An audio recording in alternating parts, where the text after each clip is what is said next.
Aaron Whitlow. Brandon Spivey. We are the Markout Movie Podcasters. Brandon, the computer's cutting your arm off now. What happened? I don't know. What happened from the time from... Now you really cut me. There we go. It should be it. Well, anyway, we're live. And I'm going to move us over just a little bit. We'll work at an angle today. That's fine. Today, we are continuing our summer of horror series. And today we are doing The Hills Have Eyes from 2006. This is a remake of Wes Craven's Hills Have Eyes from 1970. I don't know. I don't know the particular. It's I 77 think maybe. 77. It's post Last House on the Left. It's post Texas Chainsaw Massacre, so it follows that same type of redneck horror. Yeah. You call it redneck horror? I call it hillbilly horror, but yeah. Hillbilly redneck, you know. Yeah, interchangeable. A family falls victim to a group of mutated cannibals in a desert far away from civilization, starring Ted Levine, how you pronounce his name? Levine, I believe. Levine, as Big Bob. You might know him as Buffalo Bill from Sounds of the Lambs, or Lieutenant Stoudemire, I think, from Monk. So I don't forget Joyride. Also, yeah, Candy Cane. Yeah, you might know him from Rusty more, Nails, right? Rusty Nails. No more Mr. Black Sheep. Yeah. So you might know him from there. Then Kathleen Quinlan as Ethel. She's very familiar to me. I was trying to remember where I've seen her in. Like for me personally, it's always Breakdown with Kurt Russell. Oh, okay. I do remember that. Anything else? I mean, she's done a lot. Yeah, that especially film, in the 80s. Yeah, that film for me was what I remember her. And she was also in My Giant with Billy Crystal. Yeah, and she was in I think the last season of Prison Break. Yeah, that's where I remember her from. That's what it is. She was someone's mom, was she? Their mom. Yeah. Schofield. Not Lincoln's. But they had the same dad, but they had different moms, I think. Schofield, and then there's Lincoln Barrows, and then there's Michael Schofield. Yeah. Michael's mom. Yeah. All right. And then there's Dan Bird as Bobby. You might know him from other things. I think he was also in Weeds. I think he was the son in Weeds. I haven't seen that. Emily the Raven, Lost. I know her from Lost. But the one I want to mention, Aaron Stanford as Doug. Dude, this is the dude. If you ever seen X-Men, I think X-Men. First one? No. Whichever one where the pyro guy comes in to play. You know what I'm talking about, though? He had blonde hair. I think so. He's like a prick. Yeah. Yeah, that's him.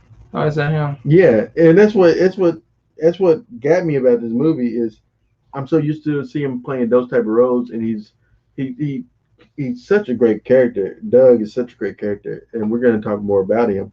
But yeah, and there's other people. Robert Joy is Lizard, and then other mutants. Billy Drago is Papa Jupiter. But Greg Nicotero's in here. But anyway, he has the numbers. I have the numbers, so I'll get to the numbers. Yeah. It got a 6.4 out of 10 on IMDb. 52% like it on Metacritic, which is pretty typical for Metacritic. Mm-hmm. 84% like it on Google. It got a 52% of Rotten Tomatoes, and even the Rotten Tomato audience score is not very fond of this movie at 58%. Fun fact before we get into it. All right, so Wes Craven came up with this concept based on true life family of cannibals led by Sawney Bean in Scotland. Sawney Bean was a man who lived in the hills in the mountains of Scotland, and him and his family would kill and eat and rob people that would come by, that be passing by, and they did it for years. They killed a lot of people. They end up getting caught, and Sonny Bean was hung, tied, quartered, decapitated, dismembered. He was like really, he was really killed, like over and over. You know what I'm saying? Like overkilled, and the concept, he wasn't so that much more. Wes Craven wasn't as much as interested in the story of a family of cannibals as he was how a civilized society can become savage, because he felt like the punishment of Sonny Bean was just as heinous as the crimes. You know what I'm saying? And so if you look at the movie, you see that idea that a family can break down and to become from such a cookie cutter type of family to being just as savage as the savages. Yeah, but you kind of have to be. Yeah, and that's the whole point, is if push comes to shove, we will remove our politeness. We will remove our we will become just as despicable as those that are despicable. It's kill or be killed. Yeah, it's Nietzsche. It's gladiator times. I was gonna say Nietzsche. I don't think it's Nietzsche, but yeah. But yeah. I forget the name of the guy. Y'all know who I'm talking about. I forget his name. Kill or be killed. Survival of the fittest. That guy. I can't think of his name. Evolution dude. Anyway. Evolution dude. You know what I'm talking about. Darwinism. Yeah. Anyway. Let's talk about this movie. First of all, let me talk about the original. The original came out at a time where cinema, it was, I would consider it, and would you agree or disagree? I consider that the original being part of the grindhouse type of cinema. Yeah. That I think throw anything at the door. Yeah. I think that's what Wes was. Grindhouse. In the 70s. Last House on the Left. Yeah. Which I'm glad you brought this up. Like, you want to talk about the original, because I would like to talk a little bit about Wes at some point during this, his body of work a little bit, because he is the creator of this movie. He actually, I think, produced the remake as well. So I'm glad you brought it up. Yeah, I mean, I definitely feel this was like Grindhouse. Were you a fan of the original? I was. At one point, because of just being a fan of cinema, I found it as a piece of cinematic history.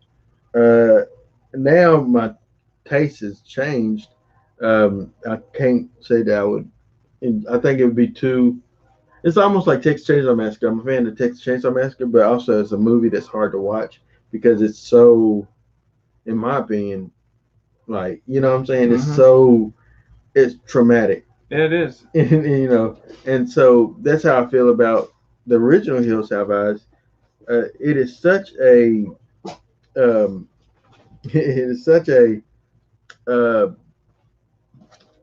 know, it's such a vulgar. It's very vulgar. Yeah. I mean, not in language wise, but just what you see. The atmosphere of it, the consequences of certain actions by the cannibal family. For me, though, personally, and you brought up Texas Chainsaw Massacre, I felt the same way about Chainsaw and The Hills Have Eyes, the original films. I hated both when I first saw them. I'm not like the biggest fan of, you call it hillbilly horror. You got redneck horror. It works either way. Either way, I'm not the biggest fan of it, but I have grown to appreciate it and like it. And it's evolved from the original. Let's say Texas Chainsaw Massacre is the original hillbilly / redneck horror, and it has evolved from, like, say, the Wrong Turn series to, like, I can't think of anything. I think Wrong Turn was the Rob Zombie's films. Yeah. More so House of a Thousand Corpses. That's redneck horror or hillbilly horror. Yeah, I agree. And I think that's what he's best at. And I think, sadly, that's just what he does. Yeah, Just and it's not saying that those are great films by any means. Like those are films where it's not as uh, it's not it's a hard like House of a Thousand Corpse for sure. It's a movie that I at one point in life when it first came out I really enjoyed it. I don't know if it was because Sid Haig was in it and he did a great job, or and it's and Bill Moseley did an excellent. Everybody did an excellent job, especially the Firefly family. yeah, They yeah. did a great job, but it's just that it's very, very horrendous. It's very horrible, to see. You know what I'm saying? But and the thing that you think was going to happen doesn't like. I was used to movies giving me some type of happy ending, and that movie Rob don't give you a happy ending. robbed me of a happy ending. He robbed you of a happy ending in every film he in does. I agree with that. Yeah, there's no Because happy ending. I think he said once, not to get off on this, but I think he said once, life isn't happy. He goes with realism, and that's one thing I will say about him. That you respect of him. Yeah, I do, because he reminds me of Stephen King in that way. Stephen King doesn't always give us a happy ending in his books. I mean, he does sometimes, but there's other times he don't. And man, why would he end it that way? Because it's realistic. Yeah. And I would say, and Rob does it. I mean, Texas Chainsaw Massacre. It's not really a happy ending either. The girl gets the original final girl gets away. But she's gonna be traumatized. But she's gonna be traumatized for the rest of her life. There's no escaping. No. The Sawyer family. I don't know that they weren't the Sawyer then, but yeah. I think they were the Sawyer. They were the Sawyer. Yeah, they were the Hewitts in the Hewitts, yeah. remake. But as far as this movie, the remake, okay, let's talk about that. Okay, so do you want to talk about the opening scene? Yeah, definitely. Let's see. So the opening scenes, we start out with. Well, hey, let me say this. Compared to the original, I love what they did with the opening scene in this more than in the original. I feel like the original starts out with the family. I think it starts out with the family, and the first time you encounter the gas station attendant is when they stopped at the gas station. But here it starts out with the backstory of the gas station attendant and the family. Yeah. No. It starts out with the people like finding fish to test the nuclear effects on them. Yeah. And the family is murdered. That's the code open beginning. Yeah. But I forget about that because I forget about that. I go straight to the gas station attendant. But yeah, what did you think about the opening credits in itself? Like it gives you a lot of story of the effects of nuclear on people and genetics and stuff. What's your thoughts? Honestly, it kind of reminds me of Godzilla from '98. Yeah. How that started. I don't know. That's weird to compare the two. But no, it's not. It's the openings. It just kind of reminded me of that. I liked it. I liked knowing knowledge about what we're going to watch before, even if you have. Say you're back in 2006, hadn't seen this before. I like to know knowledge about stuff like that. I don't know. I like that. My thoughts on it, a couple of things. One, it felt like 2006. Felt like something that we've seen in movies like that. Like first thing to come to my mind is the Tooth Fairy. I think it had like Darkness Falls. Darkness Falls, yeah. I can't call it Tooth Fairy. That's why I remember. But yeah, Darkness Falls because it has that opening. Sequence of like the news clippings and stuff like that, and it has like the best part of the movie. Yeah, and then it has like her, like the kid losing his tooth, and then like mother getting murdered and stuff like that. But yeah, it is the best part. It's sad. It's sad. The opening is the best part of the movie. But yeah, it reminded me of that, and then also I do like the idea of letting you know this is what you're going into, a nuclear waste type of environment, but I don't like that you did that and then later on you had Lumpy Head Man do that exposition dump. You know what I'm talking about? The guy that has that big head, that like water head. I don't know. I believe he's played by Billy Drago. Oh, is who that was? Yeah, I believe so. Yeah, it just felt nasty. I think in the uncut version, you see the dog rip his Yeah, head I off. was thinking Cause you I should remember actually seeing see that, that. Yeah, they didn't, and I didn't see it in the version I watched. I So didn't either.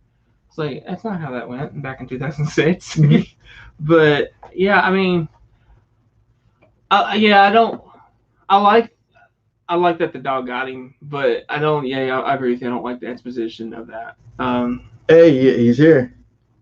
Hey, thank you, Bilford the Hobbit. But yeah, uh, yeah, the exposition dump because like we know what it is. It's all that matters is the audience knows. Yeah. I don't think it's important that Doug knew at that point that they were all mutated because of nuclear waste or You whatever. get. I mean, okay, say you're in this situation, you get the idea that okay, something like this probably happened. Mm-hmm. I mean, you They could dumb tell. down it for the audience. Yeah, They, that's the problem. I know you have an issue with that. I have an issue Go with that, talk man. about it. Talk about I it. have an issue with studio execs feeling like they need to dumb it down for us that we can't pick up things. And if I was just working through the eyes of Doug in that part where he seen the town and just looking at the mannequins with the half the faces covered in uh, dirt because of the nuclear blast and stuff, it's not hard to figure out what happened. Yeah. But you don't need that waterhead man to tell us that they were in a nuclear. You know, they tried to tell us to leave, but we didn't leave. Waterhead baby man. But now it's Waterhead Baby Man. man, you got big waterhead, water balloon head. What? And then he said lunch, breakfast. But anyway, we're getting ahead. But yeah, my whole point is at the beginning, yes, with the newspaper clipping type of opening, it tells us everything we need to know. Yeah, I agree. And the family doesn't really. It's not important that the family knows it because it doesn't really matter. It didn't matter if they were rednecks or just nuclear waste. No, that was just they were killing. They will kill you and eat you. You know what I'm saying? Dumbing it down for the audience because you don't know your audience. Yeah, I agree. And studios do this all the time, even today. Mm-hmm. So studios don't know their audience. They do. They do it in Godzilla too. They do it like So, but yeah, there's no need. You didn't need that in Godzilla '98. You didn't need an explanation. Who cares? Why? And this is my issue with Rob. And I say this because of what you said. I thought about it. With Rob Zombie's Halloween, the difference between John Carpenter's Halloween and Rob's, other than it's great. John Carpenter's great. But the biggest difference is this. Go ahead, give it to me. So in Carpenter's, Michael, there's no real reason why Michael did what he did. It's just evil, pure evil. Yeah. Loomis says it. He's the darkest eyes, the devil's eyes. You know. But Zombie made it about family. The reason why this kid is going crazy and killing is because of the environment in which he is. It's nurture, not nature. Where Carpenter is nurture, is nature, not nurture. You know what I'm saying? And so I think that you're upset that he explained why. Yeah, there's no need for it, man. Michael, let Michael be Michael. You know what I'm saying? Well, one thing I'll say about that though, he made it different. Mm-hmm. He didn't just repeat what John was doing. So I respect him for doing that. I actually don't have I don't want to own Rob's Halloween, but I don't hate the movie itself. He's more violent than anything, but it's the sequel I have an issue with, and just why I just don't want to own anything. Just got here. Ace Arcadia. What's up? Thank you. I just don't want to own anything he does outside of the Firefly family films. Yeah. He continues to make those. I'll continue to watch. Anything else, I have no desire. Mm-hmm. Well, after the opening credits, and we see that the nuclear guys get destroyed and get carried away, which was a great scene, great scene with the pickaxe and everything. We see the father of the gas station. Now, they didn't imply on this that it's the granddaddy of the family. Whereas in the original, you know that like Pluto is his son. Yeah. In the original, we know that Pluto is his son, and he had sex with a mountain woman. I guess, and had this child, and from this child they have this. They are cannibals, and they're all. They weren't really even really deformed in the original. It's just they were just. He had a little split nose thing going on, but that's for the. I guess I don't know what it could be, but anyway. It's been a while since I've seen the original. I didn't watch the original. I did watch a review on the original just to kind of refresh myself. It was incest, though, right? I mean, Yeah, I think it's more of incest. Yeah. Whereas with this one, I like that but there's no really real explanation as to why the gas station attendant it's helping. is helping. I guess he did it because he gets something out of it. Maybe he gets part of their money and stuff. Maybe that's what it is. He gets a kickback. I think, really though, what it really is, he helps them. He stays alive. But I mean, the moment that he stops helping them, he dies. He didn't die in this though, did he? Yeah, he kills himself. Yeah, he shot himself. He shot himself out of guilt. Yeah, whereas he said at the beginning, I love that idea of him saying, I'm not going to do it. I'm not doing this. I'm not going to help you out no more. I'm done. It's over. I'm done. And then when the guy, no, it's a girl, she goes in and she sees the jewelry and stuff like that. And he feels, well, they're going to tell on me because he's a cop, a retired cop or whatever. And so he thinks, well, let me go ahead and get rid of the evidence of them and send them down this wrong road. Whereas in the original, I think the guy literally specifically said, don't go down, don't take no shortcuts. And Big Bob in the original was like, I'm going to do what I want to do. Yeah. You can't tell me what to do, Yeah. And that's the big difference. So this guy is more at fault. But yeah, I did love that idea of them going. And I love the family dynamic too. It felt like a real family. It did. It felt like a real family, and the brothers and sisters were arguing. The Doug is married to the oldest sister. Doug's your favorite. Doug is my favorite. I think he has the greatest story arc in men in horror film history. Because they don't really get a lot of story arc. It's usually the women that have the story arc, but Doug has the story arc. He's the final guy. Yeah, he is essentially. Where I felt Bobby Jr. and Brenda were pretty much status quo. Yeah, I didn't think that when I originally watched it, but rewatching it, I was like, it's more of Doug's story. Yeah, it's Doug. Yeah, I agree. Yeah, and I love that because you don't see it today. Doug hardly. Doug is a cell phone. I guess he works at a cell phone company. Cell phone company. And he's not a Republican. He is a Democrat. That's because Big Bob makes mention of that he's against the NRA. He's against having a gun. He's against violence. He's like that type of dude. It's good to be against violence. Yeah, but not just violence. I'm not saying everybody is for guns. It's for violence. Bob Senior is for violence. He's for protecting your family and stuff. But it doesn't do him any good. No. Whereas Doug, it becomes that. Now obviously, Bob Jr. could have just simply said after the dog goes missing and finds the dog dead and eaten out, he could have been like, "Hey, Beauty was destroyed. Beauty was killed." The smart thing would be to come out and say, "Hey, something's not right here. Our dog was just tortured and murdered and eaten. Somebody's out there watching us. Yeah, let's go." and I think honestly, in the original, it's more creepy because I think when he's like calling for Beauty. He finds her. I think you can hear one of them saying "Beauty" or something like that, or calling them, they're like taunting them, and so that's how he knows somebody's out there. I think I might be misremembering it. If y'all were watching and please let me know. Let us know. But I love this family though, and you actually feel for the family. You want the family to pull through, and there's not one character in this movie that you like, well, I can't wait for this, the family that you like, I can't wait for them to die or anything, No, I liked Levine, yeah. Big Bob. I mean, I like him, yeah, but Big Bob, I like him period. I mean, he's such Great a actor. great character actor. Mhm. In everything he's done. He was in the original Fast and the Furious. Mhm. They should bring him back. It would help a lot. At this point, they go to space. Spoilers. They go to space. I don't care now. It's been out a week.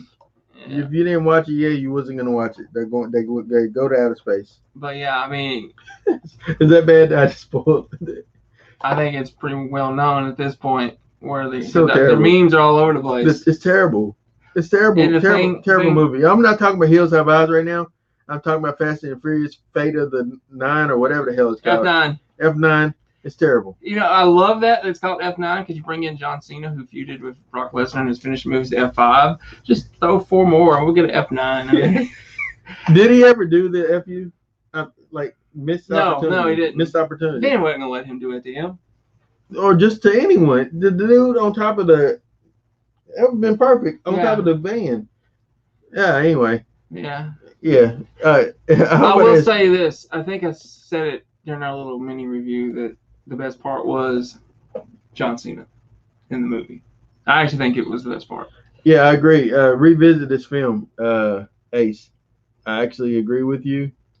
Yeah, and Fast. No, It's as bad as you think it is, brother. there's no logic whatsoever. Well, logic is out the window. You bungee jump with a car. And I know what you're thinking. You can say, well, they haven't had logic in 3 or 4 movies. They had a little. F9 logic. says, hold my beer on that. Yeah, F9. Yeah.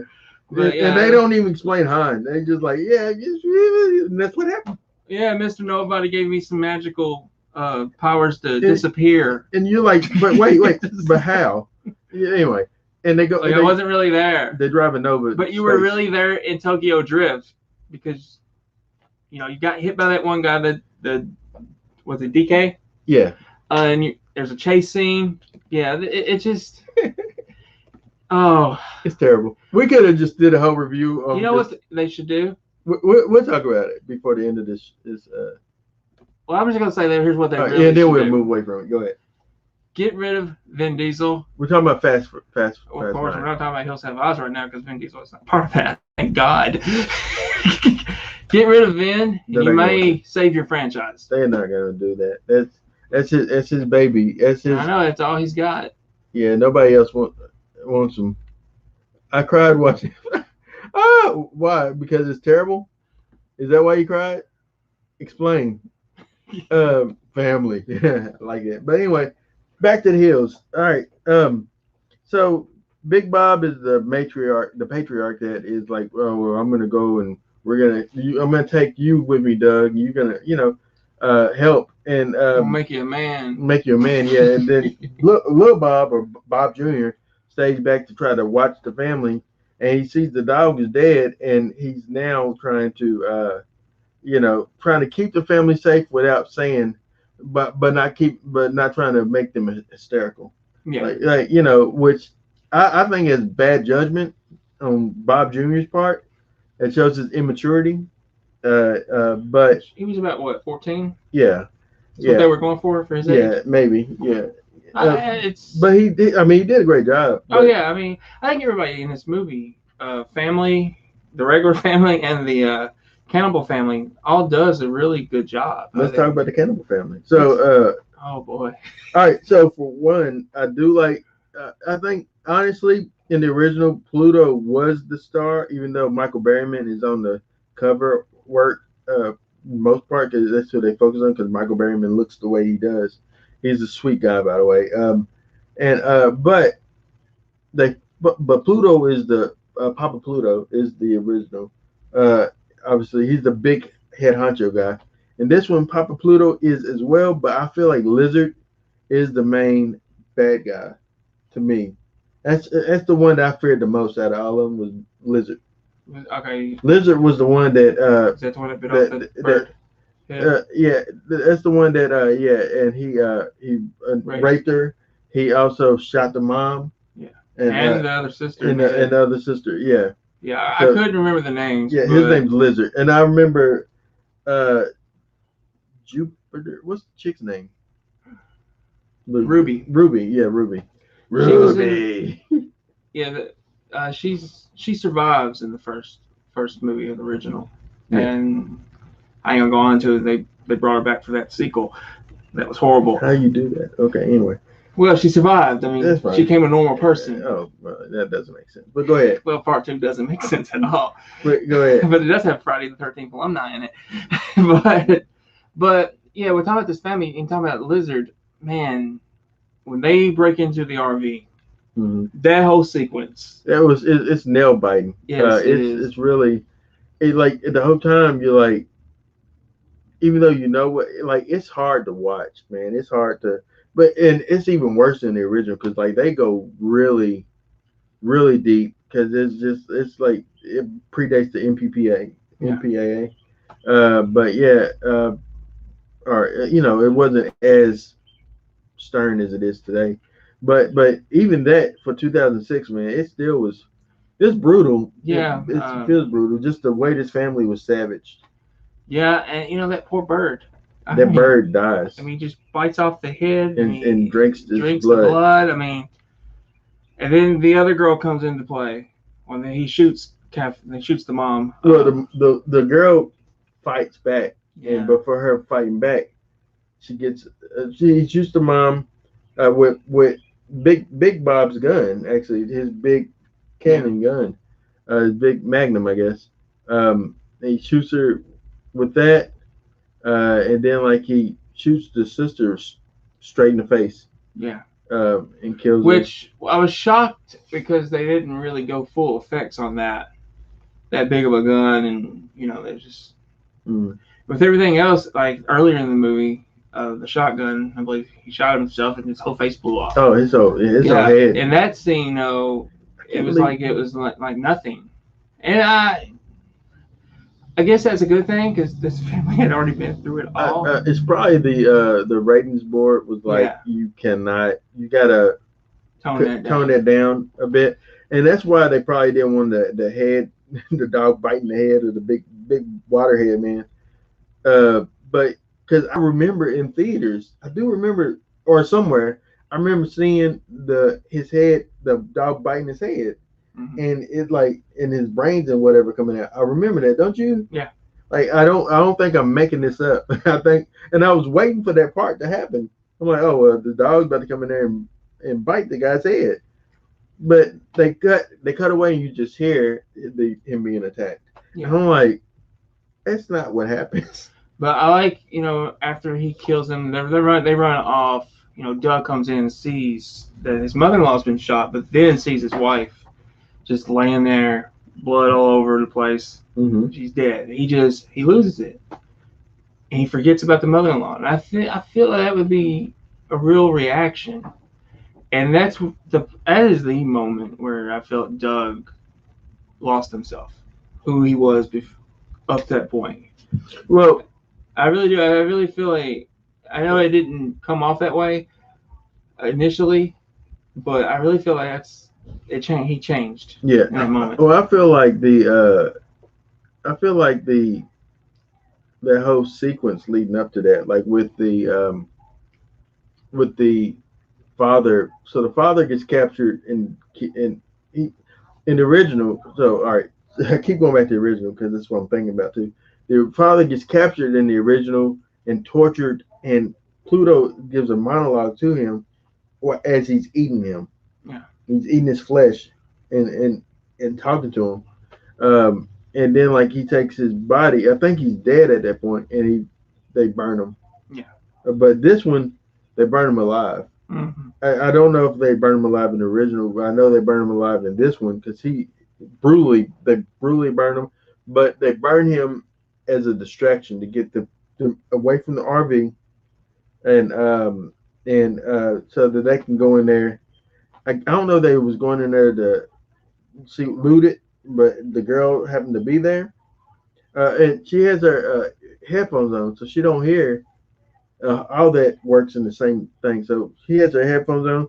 She doesn't hear Doug saying, "Watch the baby," and she doesn't know that the father was burnt. But at the same time, as soon as they leave, Lizard jumps out and big guy. I don't know his name. Neptune. I don't know. I don't know. I don't know. It's what we call it, man. Neptune Neptune. comes in there and he rapes her. No, he attacks her. He's trying to, but he pushes him off, and he rapes her. I don't know. Did they imply they raped her in this one? No, Um, not the big guy. no, not He him, was but trying to. but Lizard. Yeah, Lizard does. Like, Yeah, but, definitely. but yeah, it's brutal, and at the same time, then they, obviously, then the daughter comes back in, and the mom of the child, the wife of Doug, comes in, and she gets captured, but she fights back, and but same well before that, the mom comes in, and the mom tries to sneak attack, and dude shoots the mother and kills her. Well, don't kill her. Is that like mortal? What I say, mortally Yeah. wounded her. Yeah. Yeah. So She has a really slow death. yeah. Oh, painful. Probably very painful too. But yeah, it's just all happens in the span of maybe 10 minutes, Mm-hmm. and it is the most. I feel it's the most It's very intense moment in the film. Yeah. That whole RV scene. I don't think anything. I mean, I think the rest of the movie is very entertaining, but that what I felt was truly terrifying. Yeah, I agree. Because not just watching, but you get inside the psychological. The psychosis. Psychological. You go ahead. You get to the mind of the psychological. I can't. just shut up, Brandon. Just shut up. Just shut up. They get into the psychology. Psychology. There we go. The psychology of the who? What were you saying? I was just talking about the whole scene. You get in the psychology of the whole scene of what the family went through. See, I lost. Psych. I'm not on anything today, people. So I don't. We don't know. We got another comment from the comment section. Oh, he's rolling. He's rolling. Ace is laughing at you.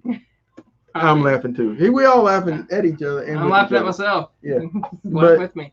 Yeah, I agree. I think that you get to the whole psychology of the. I felt like Jim Carrey when he was in La La Land. I couldn't tell the truth.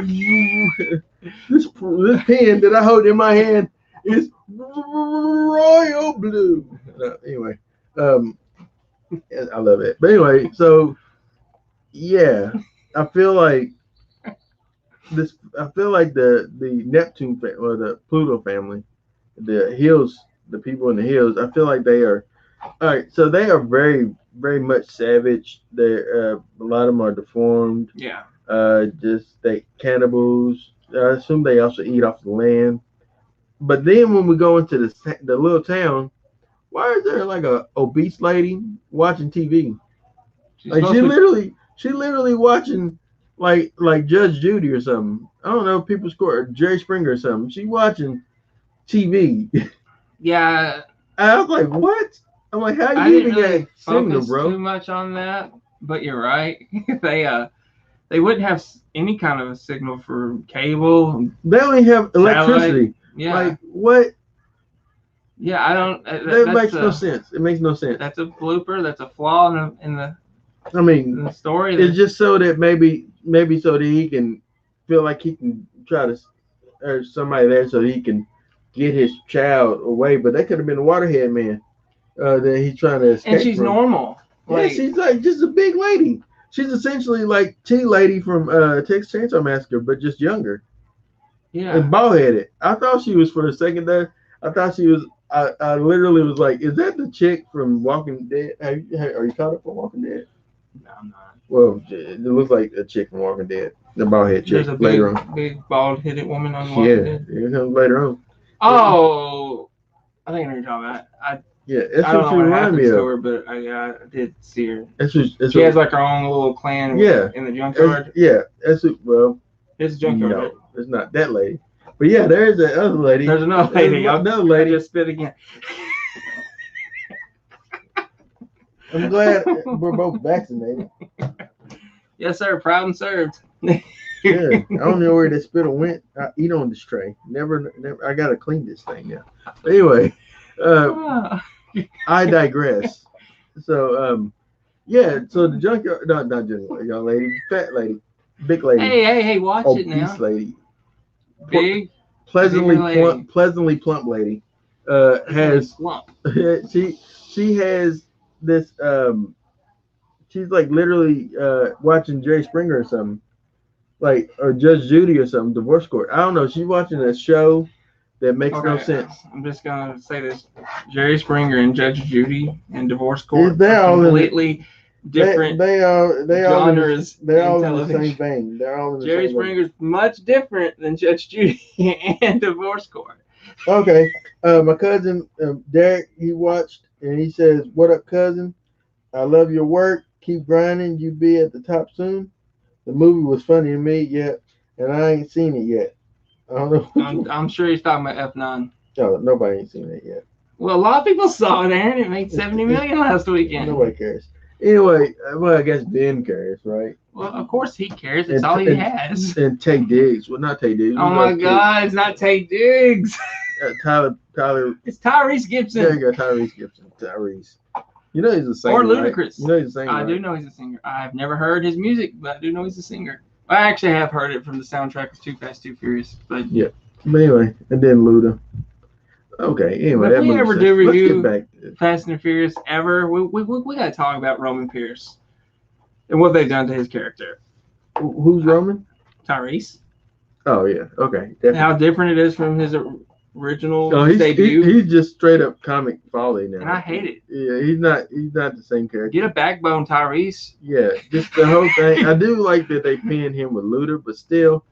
Yeah, I mean it's funny, but and you know he actually reminded me of the old Roman from Too Fast, Too Furious in the opening of the F9. Yeah. Anyway, but after that it went downhill. Let's get back to the hills. Let's get back to the hills. All right. So what haven't we covered? We stopped at the old lady, bald lady.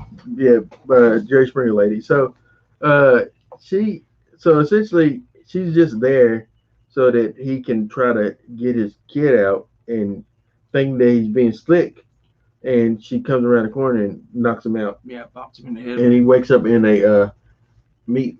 And he wakes up in like a freezer, but it's like not on. And I mean, of course it's not on. But he gets out for the TV for reasons. He gets out, and it's just like, why do they even still have the mannequins sitting at the table? Like, I got so many questions in the house. I think they were having conversations with mannequins like Will Smith was in I Am Legend. But they have other ones there. They don't want to talk to the other ones that are there. Families. Somebody's having these babies. You know what it like is with families. Families don't like each other. That's true. It is no different with the cannibals. Yep. They get into it at night and then I'll eat you. No, I'll eat you. Anyway,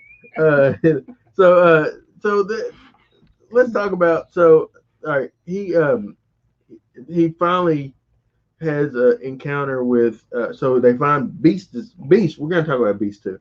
Beast is vicious, but they watered him down in the version I've seen than the unrated version, because Beast is so much more of a badass. You know what I'm saying? Like the dog. Okay. Like really showed him killing and doing. Yeah. And then this one it shows a little bit, but not as much. Yeah. This was not the unrated version. Even though I do have the unrated version, I guess I just put in the wrong disc. I don't know. Yeah, I was actually disappointed that I wasn't watching the unrated version. I mean, you rented it, right? Yeah, and I guess I could have rented the unrated version, but I was thinking, oh well, I mean, what's the much difference? Because I was thinking like the waterhead attack scene. I was like, that's in the regular version. That's what I was thinking, because I remember seeing it, and so when I don't see it, I was like, what version is this? That's how I felt. I felt like something was missing. Yeah. And I was like, or he ate his head or something. Yeah, you seen the attack. That's what I remember. And this you don't. Yeah. So. And I also feel like there's something missing between Bob and little Bob Jr. and his sister.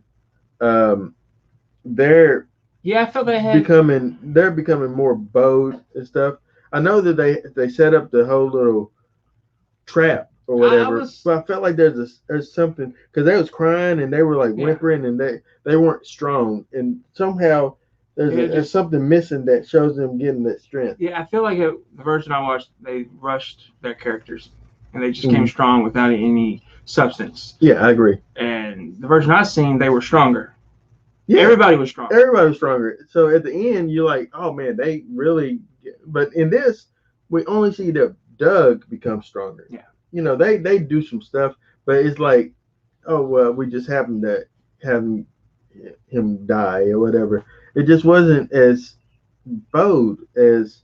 I agree. You know, and so I felt like I was missing something with that with those characters. That's gonna hurt the score, isn't it? No, it's not. I mean, it's not gonna hurt it because honestly, it was still enjoyable. I actually like this more than I did TCM. So well, that's positive. Yeah, it is positive. But yeah, I think that the family though the Hills family, like there's characters that I don't remember did the dog kill. How many did the dog kill? I feel like there's a dude that I know he kills he kills Waterhead Man. Kills another one up there in the mountains too. Yes, like that's what I'm saying. Did they show it? Did they show it? Because I feel like they showed him. I feel like I was missing that. I think he kills 3, but I don't think they showed the whole attack. You just see him coming for him. Yeah. I feel like they didn't really show. I don't recall it, but I remember it from past experiences watching. I do remember. I remember the dog because the dog was getting revenge because they killed Beauty. Yeah. And so the dog was out for blood. Yeah. And so and I love that idea of that dog, like hunting them and killing them, you know. And so I felt let down that I didn't get to see more of that, you know. Yeah, but no, that won't impact my score. I thought that Doug actually was the glue in this film. And it's crazy because he's one of the least important type of characters at the beginning. Yeah, and he becomes the final. He felt like he's the final guy.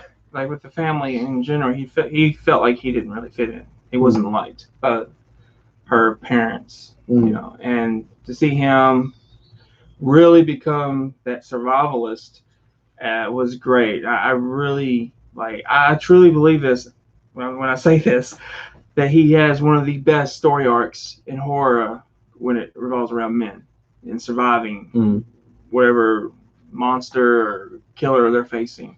I truly believe he has one of the best. I would even say even with the girls, I feel his story arc, because it's usually the woman that has this kind of a story arc. Yeah. So it was refreshing to see a guy have it. And it's very rare that you see the final guy in the horror film.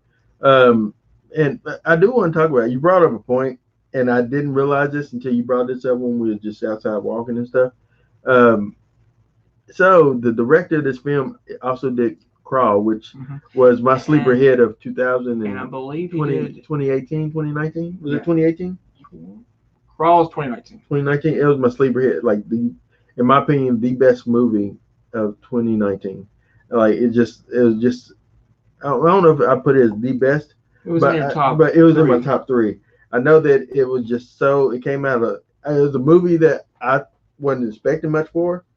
I was excited because just what it was dealing with. Yeah, that's up my alley. But it surprised me, and it's like Underwater almost in the sense of the movie. I was like, it's gonna you're probably thinking I may be entertained, but it's got Kristen Stewart in it. It can't be that entertaining. That movie's rocks your socks off, man. Yeah. That movie's so great. But yeah, that's how I felt about Crawl. So the director of this movie did Crawl, and I believe he did Don't Breathe. I want to say it was the same guy that did that. That's a great, I want to say, I'm not 100% sure on that. But I'll check it out. But yeah, I think that, like, when I think about Crawl. But you definitely did do Crawl. When I think about Crawl, I think about how he took an idea or a concept of a hurricane and a girl just going to get her father, and her father hurt down and he wasn't hurt because of the crocodile. He was just hurt. He hurt himself. and she's going to help him, but at the same time, there's alligators in Florida, not crocodiles, but there's alligators in Florida, and the alligators just happen to get into the crawl space, Mm-hmm. and they got to survive in this crawl space. I love it. It's just in this movie, he's really good at. He's really good at, if he did Don't Breathe. He's really good at survival. Uh, what's those type of films I call it? Like Tremors. It's called like um, isolation films. Mm-hmm. You know what I'm talking about? Yeah. Those where a group of people or somebody has to survive in one spot. I love that. And this and the Hills Have Eyes doesn't really have a big playground to play in. You know, as far as like sceneries. You know, there's the gas station. There's the hills, like where the RVs wrecked at, and then there's that nuclear family place. The little town that was bombed. Yeah, yeah. But it's not many different locations. You know what I'm saying? It's all kind of It's in like its own basically type three. of. Yeah, it's in its own little, Yeah, ratio. And I love simplified horror like that. I love simplified horror that doesn't get convoluted with different locations and stuff. I love that. It just that's why I think that's why I love movies like Tremors. Because other than Kevin Bacon and Fred Ward, they're excellent, and everybody's excellent in that movie. But Yeah, you can't forget Michael Rose. Michael Gross, yeah, who carried it for the rest of his duration. Yeah, I hated that. Bad idea. Anyway, but yeah, I love those type of movies. I have no arguments. I mean, Tremors is like, I would say, the best horror comedy I've ever seen. Yeah, isolated film, sure. I mean, it's just, I mean, it's just amazing. It's like one of the best monster films ever made. But man, I agree with you about The Hills Have Eyes and what this director was able to do. Alexander was able to do. This guy has some hits. So he did. He got a movie coming out called Oxygen. Yeah, I've heard about that one. He did Crawl. He did Campfire Creepers. I don't know what that is. He did Horns. Horns is good. Horns is great. Daniel Radcliffe is excellent. I actually really liked the first Piranha. He did Piranha 3D, which was good. Mirrors. Mirrors. He did Mirrors. Kiefer. Okay, he didn't do Don't Breathe, did he? No, he didn't do Don't Breathe. But he had some. Don't Breathe is done by the Evil Dead director. Then. Okay. I always get those two guys confused. But I mean, they're kind of similar. Very similar. But yeah, no. Yeah, Don't Breathe is excellent. If you haven't seen that, watch Don't Breathe. And watch the sequel this August. Yes, absolutely watch the sequel. But what were you saying? I don't know. I'm sorry. I lost my train of thought. But yeah, no. But this director, I think that if you look at his body of work, just what I just pointed out right there, like Piranha, it's more isolated in that little area. But and it's more silly. But it's fun. And it kills Hooper from Jaws. Piranha's got him. I mean, that's just hilarious. But, Bruce couldn't get you, but you can let these little piranhas get you. But it's awesome. I love it. But yeah, he's clearly a Jaws guy. I am Jaws. But anyway, this movie Hills Have Eyes, I thought that what it did and succeeded in that Texas Chainsaw Massacre did not succeed in, and say Wrong Turn. That's a different story. But I think that it succeeded in not so much. It's not really focused on the cannibals as the family. Ruby is the only one that's sensitive, but you don't quite know why she is that sensitive. But the whole family in itself are savages, but they're not the important part of the movie. The important part of the movie is the family that's stranded, that's trying to survive. And I think that Texas Chainsaw Massacre makes it about the Hewitts more than it is the kids. Yeah. And I think Wrong Turn makes it more about the kids, makes it more about Eliza, and then it does the mountain cannibals in West Virginia. I think that's where that's at. Yeah, that is in West Virginia. I do remember that movie. I get you bring up a good point about that. They do pay more attention to that sadistic family more so than the teenagers that were being tortured, terrorized by Leatherface, and but then again, I personally cannot say too much wrong about that remake because of R. Lee Ermey. I mean, you take him out of the picture, it'd probably be trash. I probably would bring my score down to a 3. Mm-hmm. Unless Leatherface really had more to do. Yep. Which I think it is a lot of the diehard fans, a lot of problems they have with the remake and its prequel is that Leatherface was a secondary character. But I think he was a secondary character in pretty much every film he's ever done, and that's kind of my issue with the franchise. We had to go through that sometime, but with this movie here, and we were about to close it. So, all right, so they killed Pluto. They feel like they didn't kill the whole family, but no, they don't kill them all because no, last shot of the movie. Yeah, that's what I said. They feel like they killed the whole family, and then they see Doug walking up, beaten and bloody, missing fingers, but walking with the dog and has his baby, and they are walking away from in the desert. They're probably not going to survive. Let's think about this. They're probably not going to survive. He's definitely not going to survive. He's probably going to bleed out. The brothers and sisters maybe could make it back to the gas station and get a car, but we see somebody watching them on binoculars, and so they're not alone. Yeah, they're not alone, and which is not really explained even in the sequel. You don't know what happened to them. They don't know. It starts off with a girl that's pregnant, and it's just I kind of look at it like Friday the 13th. You have to create your own scenario. You have to create your own story. Yeah. And I feel like maybe I'm in my head, in my brain, that's Brenda that's giving birth. That she got captured, and because she's just called pregnant woman. So I'm just saying that's Brenda. They didn't survive. They kill her. That's a terrible sequel. Yeah. But I do feel it is better than the original sequel because that just didn't make sense. But all right, I'm ready to give them our score. So as we said, they survived, but asterisks. So did the family in the hills. So, and clearly they didn't make it. They might have made it out. We don't know. It's ambiguous.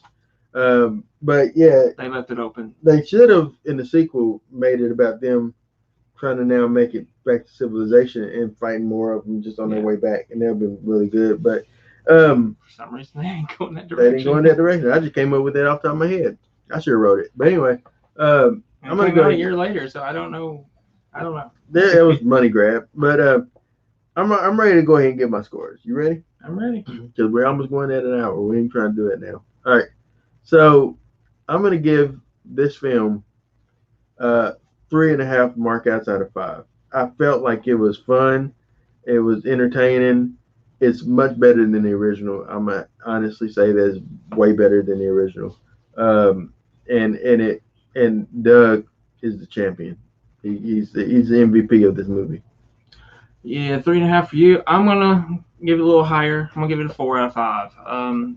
It was intense when it needed to be. It was entertaining and fun when it needed to be. You rooted for Doug to overcome, being pushed around and becoming essentially the man that Big Bob wanted him to be for his daughter. It was a fun film. It was intense. It was very entertaining. You enjoyed most of the parts with the family of the cannibals, except for the RV scene. I do not enjoy that at all. But other stuff I did. I enjoyed the family dynamic of the family that's on vacation. It was just a very entertaining film. So yeah, I feel it.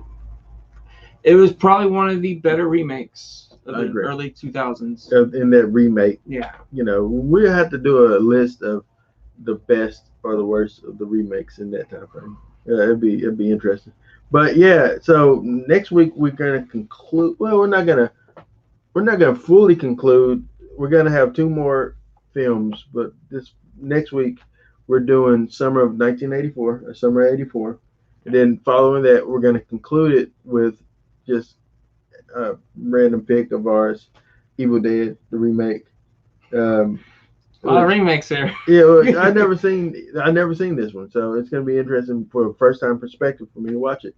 And then after that, we're gonna we're gonna do one summer film, just straight up summer film that I consider a summer film, coming of age film, a little movie y'all might have heard of called Stand By Me.